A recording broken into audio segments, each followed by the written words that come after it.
নমস্কাৰ শ্ৰদ্ধাৰ ছাৰ-বাইদেউসকল, ইনফৰ্ম হ'বৰ আন এটি ভিডিঅ'লৈ আপোনালোকক স্বাগতম জনাইছোঁ আৰু এই বন্ধৰ দিনকেইটাত হয়তো আপোনালোক সকলো কুশলে আছে।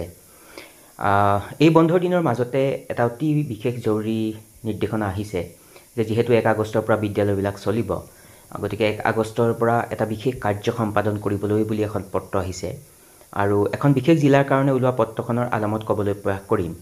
এইখনেই সেইখন পত্ৰ আৰু পত্ৰখন পঠোৱাৰ তাৰিখ হৈছে 17/7/2025 আৰু ছাবজেক্টৰ এই অংশখিনিত উল্লেখ কৰিছে regarding implementation of bagless days for the students of class 6 to 8, অৰ্থাৎ 6ষ্ঠ শ্ৰেণীৰ পৰা 8ম শ্ৰেণীৰ ছাত্ৰ ছাত্ৰীসকলৰ মাজত বেগলেছ ডে ইমপ্লিমেণ্টেশ্যনৰ সংক্ৰান্তত বুলি উল্লেখ কৰিছে।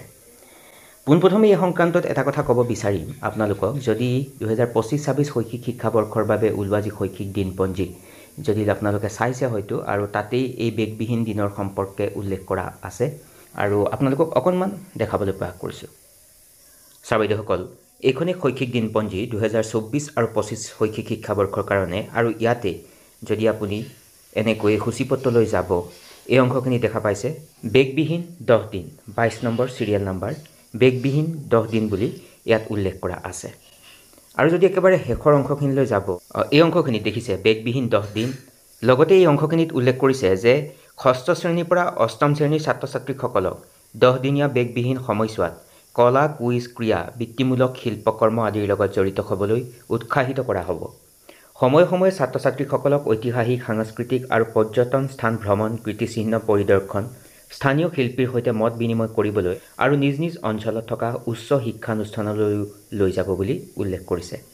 তাৰ পাছতে এই অংশখিনিত পৰামৰ্শমূলক ক্ৰিয়াকলাপৰ এখন তালিকাও উল্লেখ কৰিছে। পত্ৰখনত বহু কেতবোৰ গুৰুত্বপূৰ্ণ কথা উল্লেখ কৰিছে যে বিদ্যালয়ত বেগবিহীন দিন ছাত্ৰ ছাত্ৰীৰ বাবে অতি প্ৰয়োজন বা গুৰুত্বপূৰ্ণ, কাৰণ বেগবিহীন দিনবোৰে অভিজ্ঞতাভিত্তিক শিক্ষণৰ যি প্ৰসাৰ সেই প্ৰসাৰ ঘটায় আৰু সামাজিক যি যোগাযোগ সেই যোগাযোগৰ ক্ষেত্ৰতো তেওঁলোকক উৎসাহিত কৰে।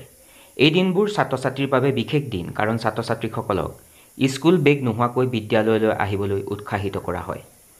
আৰু এটা কথা উল্লেখ কৰিছে যে বেগবিহীন দিনে ছাত্ৰ ছাত্ৰীসকলক হাতে কামে কৰা কাৰ্যকলাপত জড়িত হ'বলৈ আৰু পৰম্পৰাগত শ্ৰেণীকোঠাৰ পৰিৱেশৰ বাহিৰত শিকিবলৈ অনুমতি দিয়ে, যাৰ ফলত অধিক সামগ্ৰিক আৰু আকৰ্ষণীয় যি শিক্ষণ অভিজ্ঞতা সেই শিক্ষণ অভিজ্ঞতা ছাত্ৰ ছাত্ৰীসকলে লাভ কৰে।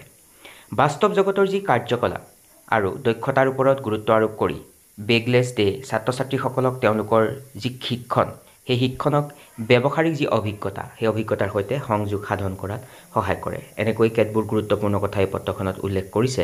যদি চোৱা হ'ব তেতিয়া উল্লেখ কৰিছে যে ওপৰৰ কথাখিনি গুৰুত্ব বিবেচনা কৰি জনোৱা যায় যে ইতিমধ্যে SCERT আছামৰ দ্বাৰা একাডেমিক কেলেণ্ডাৰ 2025-26ত এটা নিৰ্দেশনা আৰু পৰামৰ্শমূলক কাৰ্যসূচী অন্তৰ্ভুক্ত কৰা হৈছে, যিটো মই ইতিমধ্যে আপোনালোকক দেখাবলৈ চেষ্টা কৰিলোঁ। তাৰ পাছতে ইয়াত উল্লেখ কৰিছে যে 1 আগষ্ট 2025ৰ পৰা 3 ফেব্ৰুৱাৰী 2026লৈকে এই কাম কাজসমূহ বিদ্যালয়ত চলি থাকিব বা চলাব লাগিব বুলি ইয়াত উল্লেখ কৰা হৈছে। তাৰ পাছতে আপোনালোকক এটা কথা অৱগত কৰাব বিচাৰিম, একশ্যন প্লেন এখন দি দিছে এই বেগলেছ ডে ইমপ্লিমেণ্টেশ্যনৰ সংক্ৰান্তত। 1 তাৰিখে কি কৰিব, 2 তাৰিখে কি কৰিব, 3 তাৰিখে কি কৰিব, 4 তাৰিখে কি কৰিব, ঠিক তেনেকৈ 3 ফেব্ৰুৱাৰীলৈকে বিদ্যালয় পৰ্যায়ত কি কাৰ্য সম্পাদন কৰা হ'ব সেই সকলোখিনি কথা ইয়াত উল্লেখ কৰা আছে আৰু এই অংশখিনিৰ পৰা আপোনালোকে সকলোখিনি কথা জানিবলৈও সক্ষম হ'ব। মই এইখিনিতে এটা কথা উল্লেখ কৰিব খুজিম যে যিহেতু কথাখিনি এখন বিশেষ জিলাৰ পৰা অহা এখন পত্ৰৰ আলমত ক'বলৈ প্ৰয়াস কৰিছোঁ, তথাপিও অনাগত দিনত আপোনাৰ জিলালৈ কিন্তু এই নিৰ্দেশনা আহিব আৰু সেইকাৰণেহে আচলতে কথাখিনি অৱগত কৰাবলৈ প্ৰয়াস কৰিলোঁ। আৰু যিহেতু বিষয়টো গুৰুত্ব আছে, স্কুল খুলিবৰ সময় হৈছে, গতিকে আপোনালোকে যদি সম্ভৱ হয় সকলো শ্ৰদ্ধাৰ শিক্ষাগুৰুৱে যাতে কথাটো অৱগত হ'ব পাৰে সেই উদ্দেশ্য আগত ৰাখি সম্ভৱ হ'লে আগলৈ শ্বেয়াৰ কৰিব। পুনৰবাৰ সকলোকে শ্ৰদ্ধা জনাই সামৰিছোঁ। সকলো ভালে থাকিব। নমস্কাৰ, টেক কেয়াৰ।